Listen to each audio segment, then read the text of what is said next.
Oppo mobile நம்ம வந்து use பண்றப்ப ஸ்கிரீன் பாத்தீங்கன்னா வந்து டக்குன்னு ஆஃப் ஆயிட்டு வந்துட்டு இருக்கும். இந்த மாதிரி ஒரு ப்ராப்ளம் நீங்க வந்து உங்களோட ஓப்போ மொபைல்ல ஃபேஸ் பண்றீங்க அப்படின்னா அதை எப்படி சால்வ் பண்றது அப்படிங்கறத டீடைலா பார்க்க போறோம். பார்க்கறதுக்கு முன்பாக சேனலை சப்ஸ்கிரைப் பண்ணிடுங்க, பெல் ஐகானை கிளிக் பண்ணி ஆல் அப்படின்றது செட் பண்ணிடுங்க.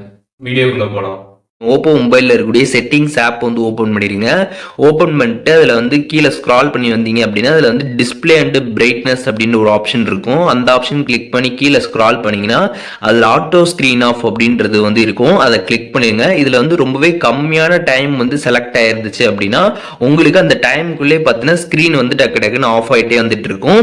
அதனால பார்த்தீங்கன்னா இதில் கொஞ்சம் டைம் வந்து எக்ஸ்ட்ராவாக செட் பண்ணுங்க. கொஞ்சம் அதிகமாக நீங்கள் வந்து செட் பண்ணுங்க. உங்களுக்கு எந்த அளவுக்கு வேணுமோ அந்த அளவுக்கு நீங்கள் இதில் பார்த்து கரெக்டாக வந்து செட் பண்ணிக்கோங்க. அப்படி செட் பண்ணிட்டீங்க அப்படின்னா அந்த டைம் வரைக்கும் பார்த்தீங்கன்னா உங்களோட ஸ்க்ரீன் பார்த்தீங்கன்னா ஆன்லேயே வந்துருக்கும். இதுவே வந்து ரொம்ப கம்மியாக இருந்துச்சுன்னா டக்குன்னு பார்த்தீங்கன்னா உங்களுக்கு ஆஃப் ஆகிட்டே வந்துட்டு இருக்கும். அதனால தான் உங்களுக்கு இந்த ஒரு ப்ராப்ளம் வந்து வருது.